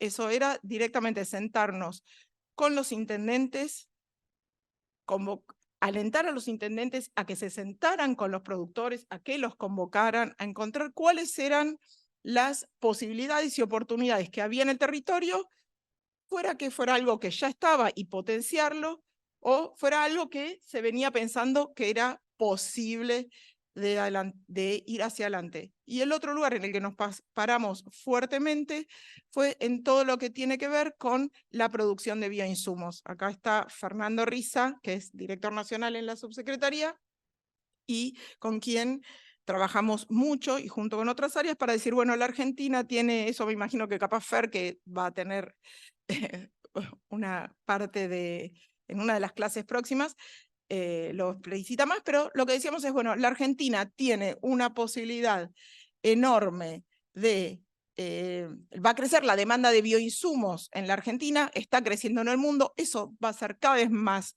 grande, no solo por una demanda de la sociedad, sino porque para los productores también, digo, el deterioro de sus suelos, el cuidado de los recursos es cada vez más central y estratégico en sus costos, y nosotros como país tenemos por delante o la posibilidad de ser un país que termine comprando los bioinsumos de las transnacionales o de 3 o 4 pocas empresas nacionales, o tenemos un país que tiene toda la enorme posibilidad no solo de abastecer nuestro mercado interno y de producir para nuestro mercado interno con un modelo, digo, con un esquema democrático de la producción de los bioinsumos, digamos, en todo nuestro territorio federal, aprovechando toda la inversión que ya ha hecho el Estado Nacional en investigación, en el INTA, en el CONICET, en las universidades, para el desarrollo de cosas que después no producimos nosotros. O teníamos esa posibilidad o teníamos la posibilidad de dejarla pasar. Bueno, creamos un programa que se llama Proviar, fue un programa que cuando vino el ministro Massa era un programa creado en diciembre del 2020, primer ministro que teníamos que fue Luis Basterra, pasó un ministro, pasó otro ministro y recién cuando viene el ministro, cuando viene Sergio Massa, ese programa se monetiza fuertemente, se nos ponen recursos de todo tipo para salir a hacer algo que incluso adentro era resistido, eso les quiero decir, o sea, hoy tenemos gente que se nos reía literalmente en reuniones de gabinete cuando decíamos bioinsumos, ¿no? Bueno, ese programa se lo monetizó fuertemente, alentamos a que hubiera a que hubiera pymes, a que hubiera universidades nacionales, a que hubiera gobiernos provinciales y gobiernos municipales que se presentaran, que presentaran sus proyectos, acompañamos esos proyectos técnicamente y hoy lo que esperamos es, y son proyectos que hay, salvo en una de las provincias, en todo el país había algo que nos decían, no hay nada, nadie hace bioinsumos, nadie hace bioinsumos, a nadie le interesa, no, mentira, había en todo el país, había proyectos de escala, había proyectos más incipientes, había proyectos para distintas cosas, había vinculaciones entre las pymes y las universidades nacionales desarrollando cosas, empezamos a trabajar con SENASA, que ya venía advirtiendo de la necesidad de una normativa diferente para potenciar esto, una normativa que teníamos antigua o de otro momento en que no era prioritario ni estratégico. El gobierno nacional toma y entiende que somos muchos los actores que tenemos que acompañar para el desarrollo de un sector que si no lo desarrollábamos, y si no, igual no es que, a ver, falta un montón, ¿no? Pero si no le poníamos todos el tiempo y nos apurábamos con eso, la verdad es que en muy poco tiempo la cantidad de patentes y bioinsumos extranjeros que iba a empezar a entrar, iba a ser inviable la sola idea de producir lo que ya estaba el conocimiento listo para escalar y pasar al sector productivo. Lo otro que trabajamos muy fuertemente fue esto que les decía del trabajo con los gobiernos locales. Les voy a dar solo 2 o 3 ejemplos muy cortitos para que se entienda de qué hablamos de eso, ¿no? Financiamos muchos proyectos de empresas municipales, estatales de alimentos, provinciales también, principalmente en La Rioja, pero empresas municipales de alimentos acompañamos, fortalecimos las existentes y acompañamos a la creación de nuevas empresas locales de alimentos, con la idea de que el valor agregado sea la pata de la inversión fuerte que hace el Estado, que le permita ordenar la producción primaria de los pequeños y medianos productores, mejorar la calidad de esa producción, asegurarle a esos productores un precio justo por sus productos y ordenar hacia afuera luego la comercialización. Entonces, por ejemplo, nosotros en Lago Puelo, en el sur, ahí hay una gran cantidad de productores y recolectores de frutos silvestres y productores. ¿Qué pasa? Viene alguien y se lleva, no sé, la rosa mosqueta, que además es plaga ahí, ¿no? O los hongos, los levantan y los liofilizan en Buenos Aires o en la costa, en Trelew. Bueno, todo eso es a un precio vil, que es como cuando decimos acá culata de camión, bueno, ahí es a un precio vil, no genera ningún valor agregado, genera un mundo de incertezas para los productores, para no genera ninguna posibilidad de planificación tampoco, ¿no? De ordenar la comercialización. Trabajamos con el gobierno municipal, con las 2 asociaciones que hay de productores, con nuestros técnicos, porque sin técnicos del Estado comprometidos y caminando, reuniéndose con los productores día a día, todo el tiempo, bueno, se armó el proyecto de la empresa estatal mixta para tener una liofilizadora de alimentos allí en Lago Puelo. Solo hay 2 en Chubut, una va a ser la de Lago Puelo, la otra es de capital privado. Incluso el mayorista que les levantaba la producción dice, prefiero la producción que tengo de otros lugares que procesarla acá en Lago Puelo. A partir de ahora está, bueno, viniendo la liofilizadora de China, que es una máquina muy grande, que hacerlo en Bahía Blanca. Me conviene más, o sea, no solo van a poder generar valor agregado a la producción local, sino que además van a poder prestar servicios que si no quedaban fuera. Venimos acompañando en distintos lugares, en Tranca se me ocurre Tucumán, hay una empresa municipal que ya estaba, que es muy famosa, tiene una identidad muy grande, que es La Uberita, es una láctea. Cuando la leche estaba a 100 pesos en cualquier negocio de por acá, Chino, Carrefour o lo que fuera, ahí en Trancas estaba a 27 pesos el sachet de leche. Entonces, ¿qué es lo que le faltaba? Claro, ¿qué es lo que le faltaba? Una empresa de escala. Necesitaban más frío, porque con más frío ellos podían asegurarse el ingreso de mayor capacidad de frío, el ingreso de leche de más tamberos de la zona, de pequeños productores tamberos de la zona, a los que les pagaban más que la empresa que está, la gran empresa que les está levantando en la zona, le pagaban en menos tiempo y de a poco iban pudiendo trabajar con ellos en mejorar sus prácticas de manejo, en mejorarles la genética y eso, digo, de algún modo el Estado puede hacer, digo, las inversiones que venimos acompañando tienen que ver con inversiones que ningún pequeño productor puede hacer por sí mismo, que no tiene sentido tampoco que la hagan, ¿no? O sea, no tiene sentido que 200 recolectores y productores del Lago Puelo tengan una liofilizadora pequeña. Es mejor que haya una grande con una administración centralizada, cogestionada entre los productores, los trabajadores, todos los puestos de trabajo que se crean, y el Estado que está repartiendo inversiones que no son sustentables en el tiempo. Entonces, eso es de algún modo, son 2 de cantidad de proyectos de ese tipo que estamos acompañando en todo nuestro territorio. Tienen distintos modelos, uno, como les digo, son empresas cogestionadas, otros son empresas que son órganos municipales, digo, hay muchos y diversos esquemas, algunas son más rentables que otras, algunas necesitan mejores herramientas de gestión, pero en realidad lo que necesitan es como de la mirada del Estado Nacional que acompañe a esas empresas que surgen en el territorio con la mirada de potenciar todo lo que ya hay en el territorio y todo lo que puede haber, ¿no? Son empresas que esos proyectos se vinculan con qué escuelas agrotécnicas, qué estoy formando en las escuelas agrotécnicas, quiénes van a trabajar acá, cómo voy a hacer para orientar para que haya más mujeres que trabajen acá. Si yo ya sé que voy a hacer eso, genero empleo de calidad para las mujeres. ¿De dónde salen esas mujeres? ¿Están formadas? ¿Las vamos a formar? Digo, de algún modo, ese es el rol que nosotros desde la subsecretaría venimos llevando.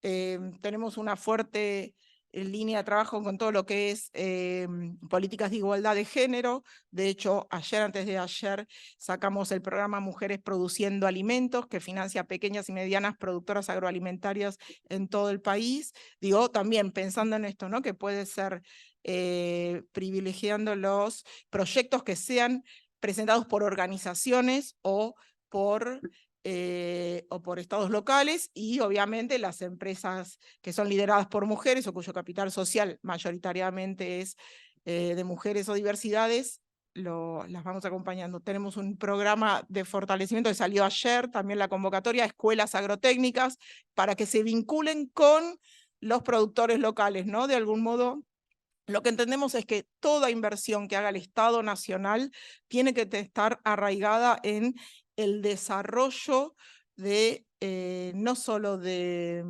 económico, sino en la posibilidad de entrar. Va a ser sustentable si está arraigada en lo que sucede en ese territorio, ¿no? Entonces, escuelas agrotécnicas, ¿por qué? Porque creemos que tiene que ser sólida la articulación entre educación, producción y trabajo. Entonces, no es solo para que los técnicos y técnicas que salen de las escuelas se formen, sino para que también entiendan que hay una comunidad con la que deben relacionarse, para que esa infraestructura pueda ser utilizada por los productores. Eso es mucho trabajo, implica que las escuelas abran sus puertas, que los directores acepten reunirse con las organizaciones de productores, que armen protocolos diferentes, que armen horarios.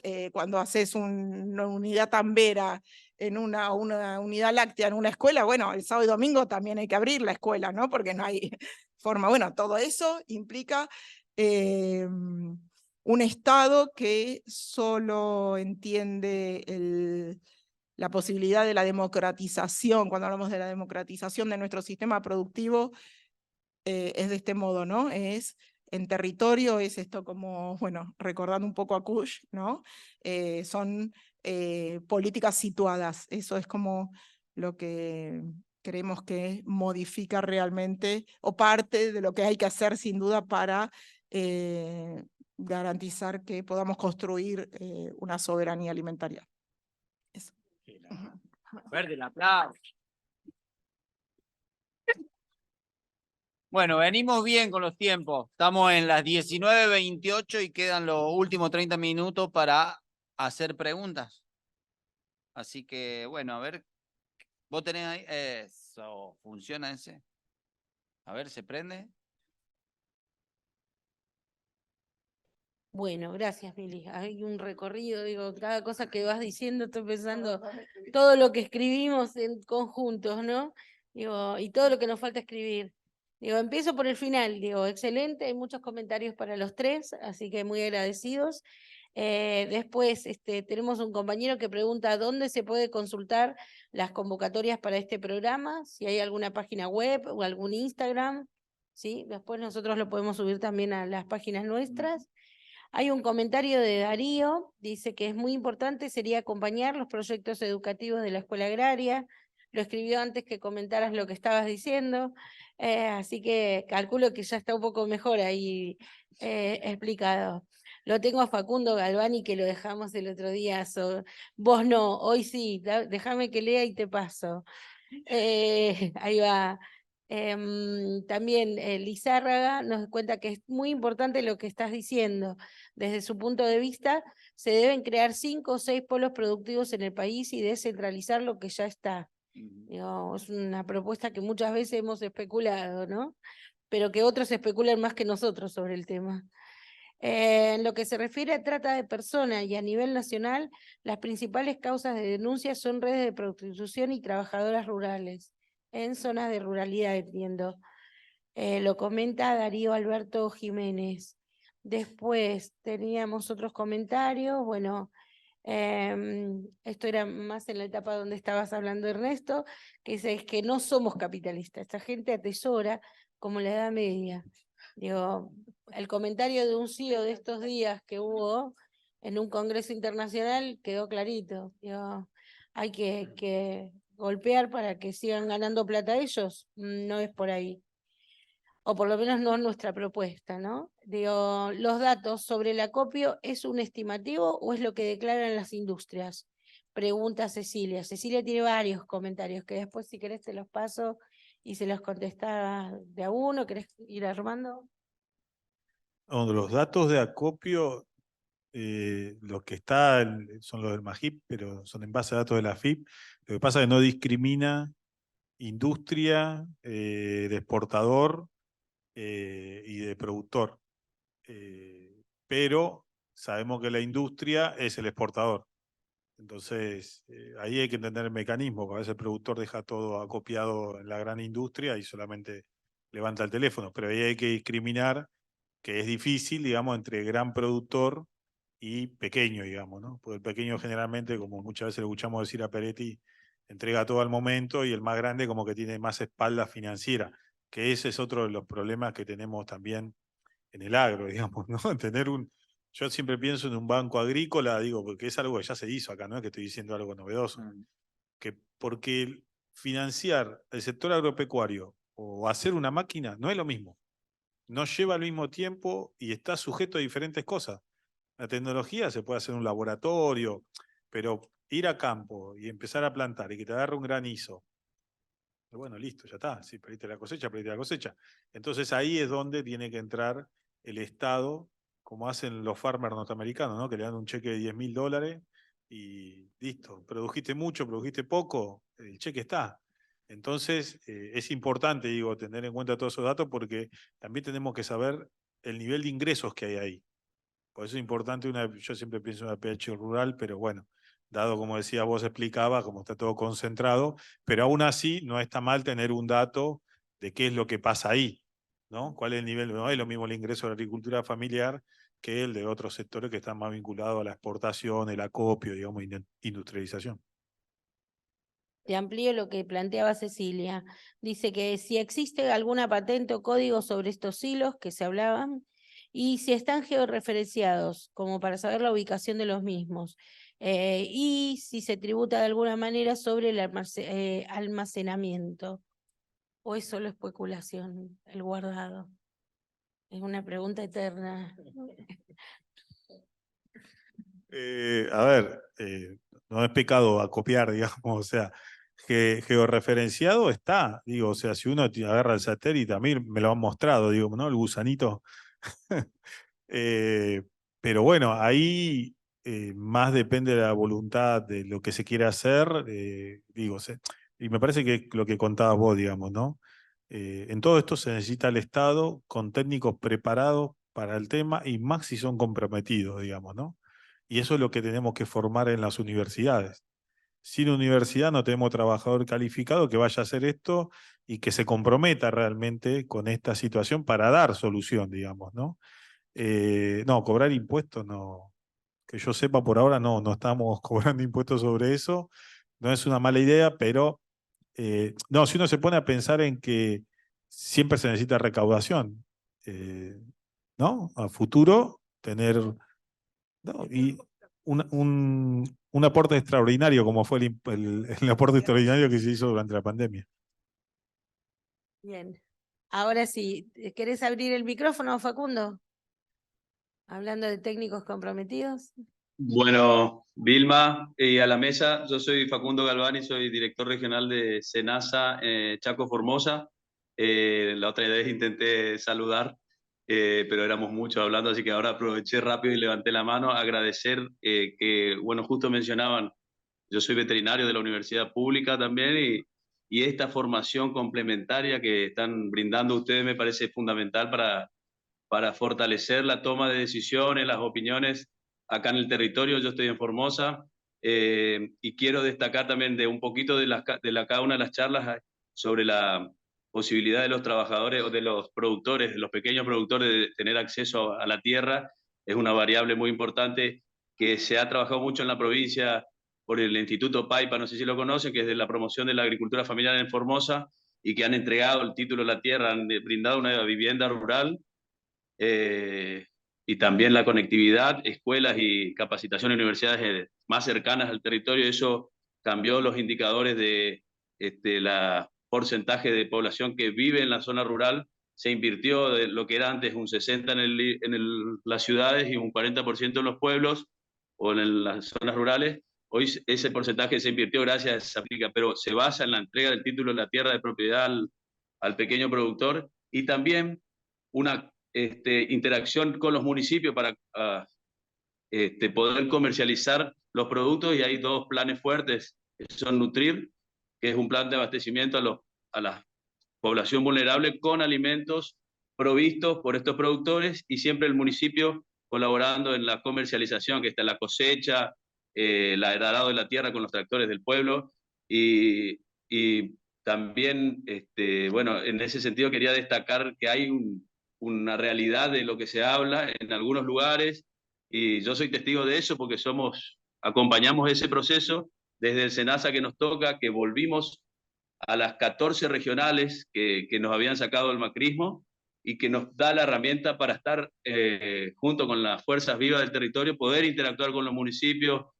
con el INTA, con la agricultura familiar, con el PAIPA, los ministerios de producción, y podemos articular un montón de políticas que podemos llevar adelante, y eso fue una decisión que se tomó a partir del 2020, y quiero destacar que hay una mejora en un montón de aspectos en lo que es el capital humano, queda mucho por hacer, pero desde acá tenemos mucha gente que apoya estas decisiones y que encima estamos formados, tenemos equipo acá que están en la charla, o sea que hay esperanza y hay militancia desde acá, así que bueno, seguir disfrutando de todas estas charlas y un saludo para todos y todas. Hay que comer un chipazo allá a Chaco y a Formosa. Sí. Y cuanto antes. Un chipa Facundo. relleno de carne. Gracias, Facundo. ¿Quiere alguna persona del piso hacer algún comentario? ¿Sí? Espera.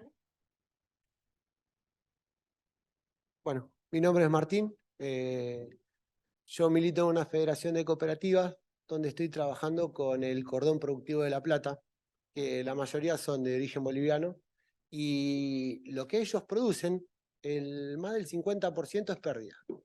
Es pérdida porque no encuentran un desarrollo sustentable, porque no tienen el acompañamiento para generar... Hoy tenemos tantas variables de energía, de energías renovables, energías que pueden llegar a generar un nuevo desarrollo en lo que es la agricultura y en la ganadería. Ellos se dedican más a lo que es agricultura. La idea es disponer, de tratar de buscarle algo productivo a ese 60% de lo que ellos pierden. Estando tan cerca de los núcleos productivos que tenemos, como son Cava, provincia de Buenos Aires, que eso sea pérdida, la verdad que tirar el 60% de la tierra produce es un montón. Ellos proponen generar plantas productivas, no sé, de latas de conserva, mermelada, y para todo eso necesitan una escuela técnica de formación inicial. A ver, yo lo que le llamo escuela técnica de formación inicial hasta el primer paso que se da de saber hacer la tarea. Después estará saber hacer una derivada triple y recibirse de ingeniería. Pero primero saber hacer la tarea y tener amor por lo que se hace es fundamental. Y más que nada para este desarrollo de tareas, porque esto es día a día, no es... Cuando vos hablas con ellos, ellos aman lo que hacen. Les encanta estar a las 4 de la mañana regando, viendo. Es muy distinto a un proceso productivo industrial, donde el fierro es fierro y no tiene sentimiento, acá vos estás haciendo otra cosa. Yo lo que propongo es buscarle una vuelta a todo esto, entre lo que sea agroganadería, agro y industria, a lo que es energías renovables. Buscarle la vuelta para poder llevar de la mano un proceso productivo, tanto para lo que tenemos cerca como para lo que tenemos lejos, ¿no? Porque muchas veces falla lo que es. Ahora estamos pasando por un proceso de sequía. Tenemos el río de la Plata a muy pocos kilómetros de lo que es la parte donde hay sequía. A ver, si nos ponemos a pensar y armar un buen sustento de bomba, podríamos eliminar el 70% de la sequía. Haciendo una inversión, llevándolo. El otro tema que vos tocaste, el tema de la leche, que valía 27 pesos y 100 pesos. Ahora, la realidad es que eso existe y hay que tocar intereses. Entonces, cuando nos sentemos a desarrollar todo este proyecto, sabemos que del otro lado hay intereses, que son los intereses los mismos de siempre, son los mismos 10 que aparecen en las 7, 8 gráficas que fuimos mostrando. Ahora, creo que eso es una decisión que también, lo dijo Cristina en su momento, va a incomodar. Y tenemos que ser incómodos, compañeros, porque si no somos incómodos, va a seguir sucediendo exactamente lo mismo de los últimos tiempos. No supimos capitalizar del 2003 al 2015. Perdimos elecciones con el salario más alto de Latinoamérica. Yo en ese momento trabajaba en petrolera, ganaba lo más... yo pasé por mucha industria. Yo estoy hasta construyendo torres eólicas. Imagínate, yo pasé por todo. Yo no puedo creer todavía que en el 2015, cobrando el salario más alto, lo hayamos perdido. No entendimos que había que capitalizar el trasvasamiento de la generación de las redes sociales a la antigua política. Hoy la comunicación es fundamental, compañero, para todo esto. Si nosotros no nos comunicamos entre nosotros, nada de esto puede suceder. Nosotros estamos en una federación de cooperativas que tiene una industria, tiene una carpintería, una cooperativa de carpintería, y los 3 o 4 restaurantes le compraron la silla Easy. Entonces estamos hablando de que en lo mínimo estamos perdiendo capital, estamos perdiendo trabajo, estamos perdiendo formación. Y la formación se basa en el desarrollo del trabajo.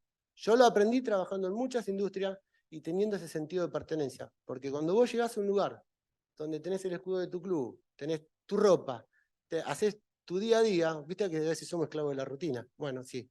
Ser rutinario también te genera ese sentimiento de ser parte de algo. Y perdimos ese sentimiento de ser parte de algo. Por eso no tenemos respeto, por eso no tenemos un montón de cosas. Es amplio lo que quiero decir, por eso arranco en una punta y termino en la otra, pero creo que todo hace a que la máquina funcione.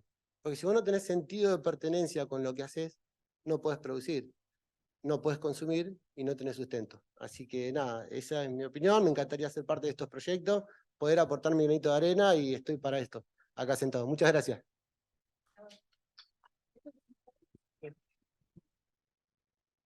No, estoy contento, obvio, de ser parte de ¿Alguien más quiere? ¿Cómo andan? Para el compañero Ernesto, yo hay algo que vengo batallando ahí en la calle, cuando charlo con la gente en un Uber, y le vengo diciendo, digamos, en el marco de, digamos, del contexto internacional, de los BRICS, de los países petroleros entrando en esos bloques, de lo que hizo Rusia cuando lo desconectaron del sistema financiero, y empezó a exigir, o sea, rechazó los dólares y empezó a exigir que le compren su moneda para comprarle su materia prima, y nosotros acá hablando de dolarización.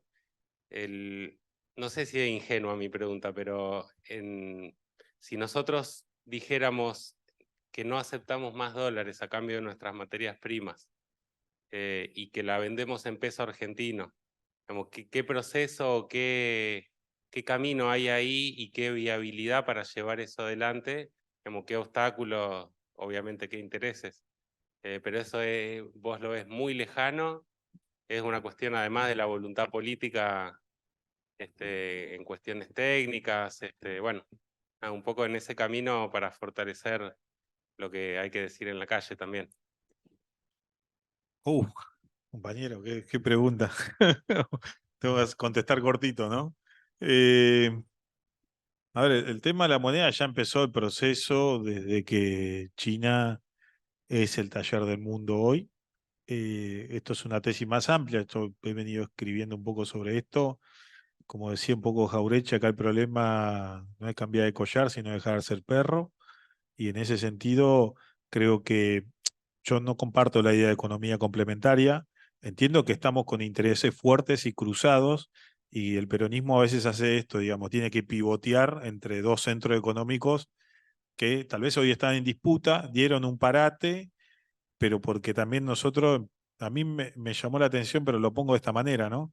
Le pagamos al FMI con caramelo, que son los yuanes. O sea, para que entendamos, tal vez eso y otras decisiones a lo largo y ancho del globo llevan a Estados Unidos a decir, che, paremos de pelearnos con China, vamos a sentarnos, porque tal vez este proceso de los BRICS y que siempre fue una zona de interés, digamos. Acuérdense que el primer banco abierto de Estados Unidos, fuera de Estados Unidos, fue en 1914, creo, no, 14 llegaron, el Citibank en la Argentina, por esta vieja lucha de los frigoríficos, la expansión y todo lo demás. Entonces siempre hay como un esquema en el cual los americanos saben muy bien que no tienen que presionar, pero también enfrente tienen a China que hace esto de los BRICS y de la noche a la mañana dicen, bueno, Argentina ya es de los BRICS. Pero también ellos entienden que tienen que asegurarse eso que mostraba de las tierras más aptas para los alimentos, que son los distintos minerales, digo, estamos hablando del litio, nosotros somos un fuerte exportador de oro. Cuando hablábamos de una granja autosustentable, la mayoría de las granjas hoy, por lo menos las que leía que aparecen en algunos estudios, ya tienen biogás, digamos, o sea, cerdo, excremento del cerdo. Lo que pasa es que la pantalla solar requiere de un insumo que China tiene en abundancia, que es oro y plata, más allá del nivel tecnológico que nosotros también deberíamos alcanzar.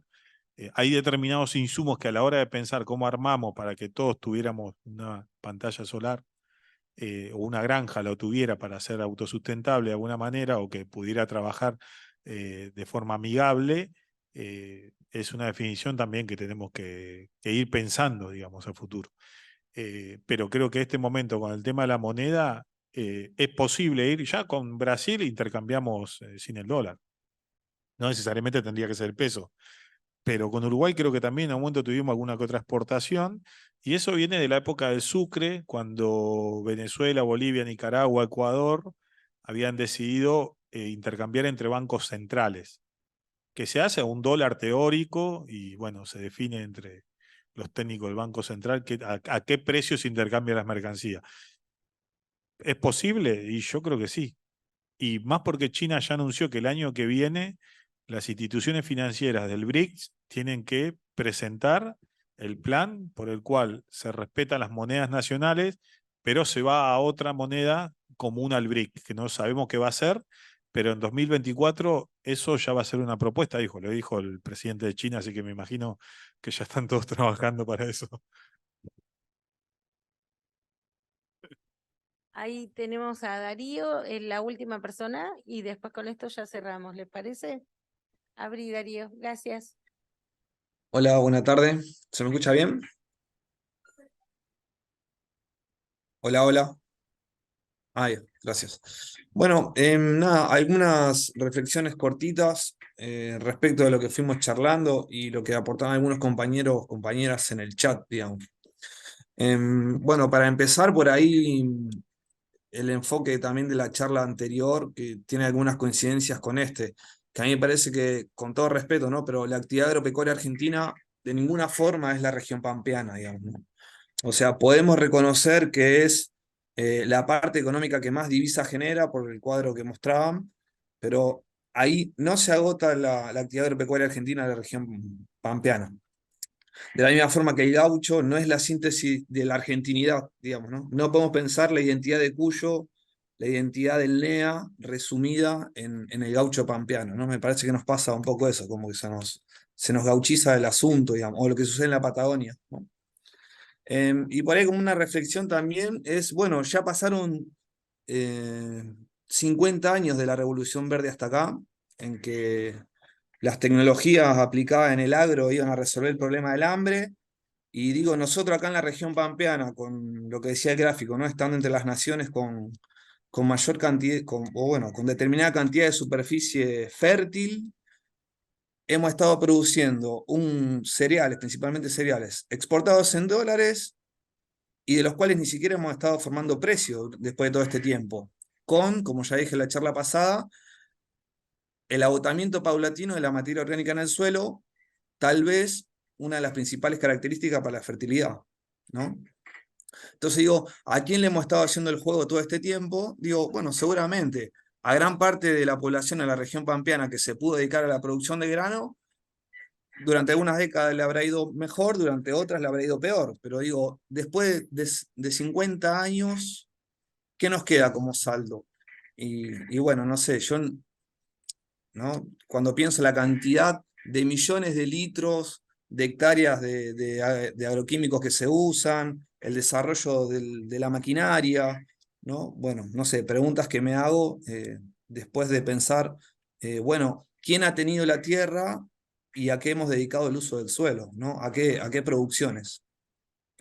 Bien, mi experiencia hasta acá como técnico de territorio acompañando en lo que queda del cinturón hortícola de Rosario, que hoy más bien son corredores, que también, como dice el compañero, hay trabajadores que son familias de la zona, y hay otras que son migrantes de regiones andinas, digamos, ¿no? Y bueno, las principales problemáticas es que no pueden acceder a la tierra, a la propiedad de la tierra, arriendan a precio de soja, inclusive, o sea, referenciado con respecto a quintales de soja. Entonces, la actividad hortícola, el precio del lote que se usa para la actividad hortícola se referencia cual si uno produjese soja, lo cual me parece que es un disparate, y los productores no pueden permanecer, las familias no pueden garantizar que durante todo el año van a permanecer ahí produciendo, ¿no? Los quinteros, las quinteras que arriendan. Los que son dueños de la tierra es otra cosa, no son la mayoría, pero eso es una gran trabazón para seguir pensando que en los territorios donde vivimos podemos producir los propios alimentos que consumimos, ¿no? De todas formas sucede así, ¿no? La mayor parte de alimentos que comemos a diario son producidos por la agricultura familiar, incluso en estas condiciones. Y la otra cuestión que ya mencionaba la compañera también, el precio vil al que se compra en el establecimiento, ¿no? A culata de camión o en tranquera. Pienso también en qué es lo que pasa con los jóvenes que queremos hacer cerveza, que queremos producir hongos, o que queremos agregar valor, y es muy difícil, como neocampesinado, como jóvenes que queremos volver a habitar la tierra y permanecer allí, o procesar lácteos. Bueno, la escala de la industria que hay te mata. Porque, por ejemplo, mis amigos no pueden maltear el grano de cebada para hacer cerveza artesanal. Hay 2 malteadoras industriales en toda la región pampeana e inclusive en Buenos Aires, y uno tiene que mandarle kilos y kilos de grano que obviamente uno no produce de manera agroecológica toneladas y toneladas, produce algunos centenares de kilos con suerte, ¿no? Entonces, bueno, cuando uno quiere ponerse a agregar valor, es muy difícil porque la escala industrial que está a disposición, bueno, te supera ampliamente, digamos, ¿no? Darío, Sí. propongo que algunos de estos temas los levantes nuevamente en el foro. Digo, perdón que te corto, Sí, pero no, voy sí, sí, sí. cerrando. Sí. Creo que hay un montón de discusiones abiertas como para seguir charlando un poco más. Ahí aparecieron algunos datos con respecto a tomar en cuenta las costas pesqueras. Digo, todo el territorio pesquero supera ampliamente el territorio nacional terrestre, digamos, continental, quiero decir. Digo, y le pertenece al Estado, no es sector privado. Digo, otra discusión interesantísima para llegar, ¿no? Digo, como para pensarlo. Claro. Y un dato que no quiero dejar pasar, dado que hablamos mucho de la tierra hace 2 clases que venimos, 2 encuentros, mejor dicho, ¿no? El Ministerio de Ambiente, a partir del trabajo en esta gestión, digo, que uno no sabe qué hacen a veces y que los miran desde varios lugares, hoy tiene el 38% del territorio nacional en áreas que son parques nacionales o áreas protegidas, ¿sí? Incluye todo el tema de humedales. 38%. Europa se está planteando para el 2050 llegar al 30%. O sea, mirá si hay trabajo y hay cosas para pensar, Darío. Gente que se queda en el campo, pero que a su vez empieza a cuidar el campo desde otros lugares. Así que bueno, los dejo a todos con el foro abierto. Esperamos las respuestas porque de ahí siempre hay preguntas nuevas. Agradecemos a todos la participación. Y bueno, nos vemos de nuevo el jueves que viene. A los compañeros que vinieron, muchas gracias otra vez. Así que, gracias.